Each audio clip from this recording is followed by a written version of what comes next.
পাহি পাহি গোলাপতে মৰমে খেলিছে এখন দুখন থুলুক থানাত হেঁপাহো জাগিছে হিয়াৰে তুলিছাতে আজি প্ৰেমৰে নাচোন কহুৱা ফুলিছে যেন তোমাৰ এই দাপোন আজি সপোনে কৰিছে গুণগুণ ৰঞ্জুম।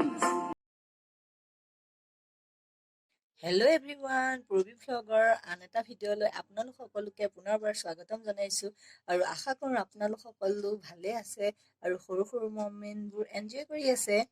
আজি যিহেতুকে ফাকুৱা আৰু সকলোৱে ফাকুৱাত বহুতে ফূৰ্তি কৰে, মই ঘৰৰ সকলোবোৰ কাম বন কৰি আজৰি হৈ গ'লোঁ আৰু ল'ৰাই পূৰা ফাকু খেলিবলৈ উৎপাত কৰি আছে, গতিকে অলপ অলপ খেলিব লাগিব। মই ইমান নেখেলোঁ, মোৰ ল'ৰাই খেলিব আৰু মোৰ হাজবেণ্ডে খেলিব। মই চাওঁ কি কৰোঁ আৰু আজি ফাকুৱাৰ দিনটো কেনেকৈ পাৰ কৰোঁ আপোনালোকৰ লগতো শ্বেয়াৰ কৰিম, গতিকে আপোনালোকে মোৰ ভিডিঅ'টো শেষলৈকে চাই থাকক।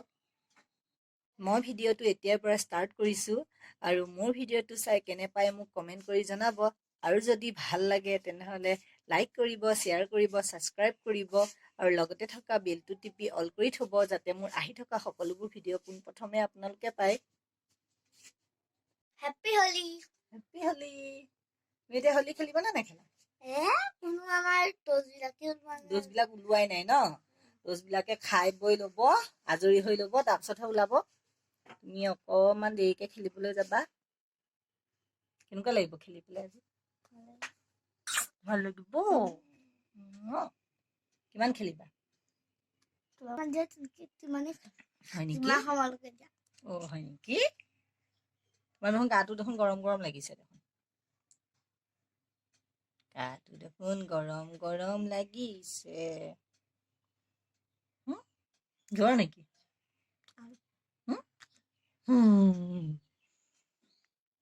হোলি খেলিব লাগিব আৰু ন অলপ পাছত।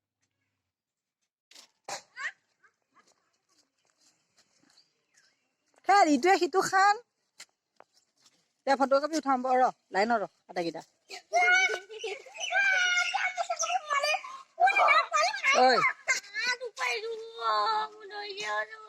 মুচি দিয়া মুচি দিয়া মুচি দিয়া।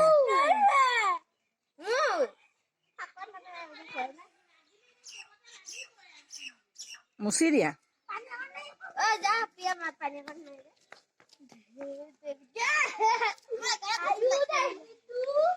চকু নামাৰিবা।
আজি শহা দুটাকো ফাকু লগাই দিয়া হ'ল, সেয়েহে শহা দুটা ৰঙা হৈ গ'ল।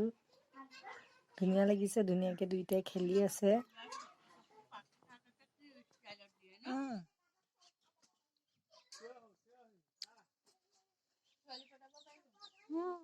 কথাকেইটা বৰ ধুনীয়া।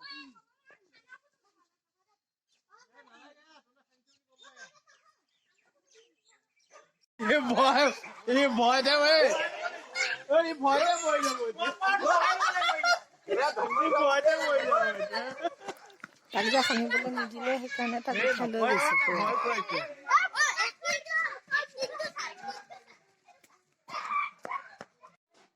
ফাকু খেলি আহিলোঁ আৰু এতিয়া আকৌ এবাৰ গা ধুই লওঁ আৰু অলপ কচু পুলিও আনিলোঁ। এয়া গতিকে চাফা চিকুণ হৈ লৈ পেলাই আজি দুপৰীয়া কচু পুলিকে বনাম বুলি ভাবিছোঁ। সঁচাকৈ কচু পুলি তৰকাৰী খায়ো বহুতেই ভাল লাগে। জ্বলা টেঙা আজি জ্বলা দিয়ে বনাম। গতিকে আপোনালোকে চাওক শেষলৈকে। এইফালে মই বিলাহী পিঁয়াজ আৰু আদা নহৰু থেতেলাই ল'লোঁ আৰু আনফালে মই কচুখিনি অলপ বইল কৰি ল'লোঁ আৰু দুটামান মচন্দৰী পাত এনেকৈ কাটি ল'লোঁ। এতিয়া মই কচু তৰকাৰী বনাম। আজি কেইটামান ভাত বেছিকৈ যাব, কচু তৰকাৰী আছে যিহেতু। আজি দুপৰীয়া বনালোঁ কচু পুলি তৰকাৰী আৰু ভাত পানী খাই আজৰি হৈ গ'লোঁ। ফাকু খেলি আহিছিলোঁ যিহেতু, গতিকে গোটেই মূৰটোত ফাকু ফাকু হৈ গ'ল আৰু সেয়েহে লগতে মূৰটো ধুই দিলোঁ। মই চেম্পু ইউজ কৰোঁ মামাআৰ্থৰ অনিয়ন চেম্পুটো, কাৰণ সেই চেম্পুটোৱে চুলি সৰাত বাধা দিয়ে আৰু চুলিখিনি বহুত স্মুথ হয়। সেইবাবে মই মামাআৰ্থ চেম্পুটোৱে ব্যৱহাৰ কৰোঁ। আপোনালোকৰো যদি চুলি সৰাৰ প্ৰব্লেম আছে তেনেহ'লে আপোনালোকে মামাআৰ্থৰ অনিয়ন চেম্পুটো ব্যৱহাৰ কৰিব পাৰে। বহুতেই ভাল, মই বহুত ভাল ৰিজাল্ট এটা পাইছোঁ। সেইবাবে মই আপোনালোককো ছাজেষ্ট কৰিব পাৰোঁ যে আপোনালোকেও যদি চুলি সৰাৰ প্ৰব্লেম আছে তেনেহ'লে মামাআৰ্থ অনিয়ন চেম্পুটো ইউজ কৰিব পাৰে। আৰু চুলিখিনি ধোৱাৰ আগতে মামাআৰ্থৰ অনিয়ন হেয়াৰ অইলটো আপোনালোকে ব্যৱহাৰ কৰিবও পাৰে। সেইটো ব্যৱহাৰ কৰি 1 ঘণ্টামানৰ পাছত চেম্পু কৰিব লাগে। মামাআৰ্থ অনিয়ন তেলটো বহুতেই ভাল। চুলিৰ গুৰিত লগাই লগাই অলপ সময় মাছাজ কৰি 1 ঘণ্টামানৰ পাছত চেম্পু কৰিব লাগে, তেতিয়া সঁচাকৈ চুলি সৰাটো বন্ধ হয়। মোৰ চুলি সৰাৰ প্ৰব্লেম বহুত আছিলে, বহুত চুলি সৰে, সেইবাবে মোৰ মূৰ ধুবলৈ ভয় লাগিছিলে। কিন্তু যেতিয়াৰ পৰা মই মামাআৰ্থৰ অনিয়ন চেম্পু আৰু অনিয়ন হেয়াৰ অইলটো ইউজ কৰিবলৈ ল'লোঁ তেতিয়াৰ পৰা সঁচাকৈয়ে মোৰ চুলি সৰা বন্ধ হৈ গ'ল আৰু সেইবাবে মই ইয়াৰ ভাল ৰিজাল্ট এটা পাইছোঁ। সেইবাবে মই আপোনালোককো কৈছোঁ, যদি আপোনালোকৰ কাৰোবাৰ এনেকুৱা প্ৰব্লেম আছে তেনেহ'লে আপোনালোকে এবাৰ অনিয়ন হেয়াৰ অইল আৰু অনিয়নৰ হেয়াৰ চেম্পু ব্যৱহাৰ কৰি চাওক। ভাল ৰিজাল্ট এটা পাব বুলি মোৰ বিশ্বাস আছে, যিহেতুকে মই বহুত ভাল ৰিজাল্ট এটা পাইছোঁ। আপোনালোকে এবাৰ ব্যৱহাৰ কৰক আৰু কেনেকুৱা পায় মোক কমেণ্ট কৰি জনাব। মোৰ ভিডিঅ'টো শেষলৈকে চাই থকাৰ বাবে ধন্যবাদ। আকৌ এটা নতুন ভিডিঅ' লৈ আপোনালোকৰ ওচৰলৈ আহি আছোঁ। এতিয়ালৈ বাই।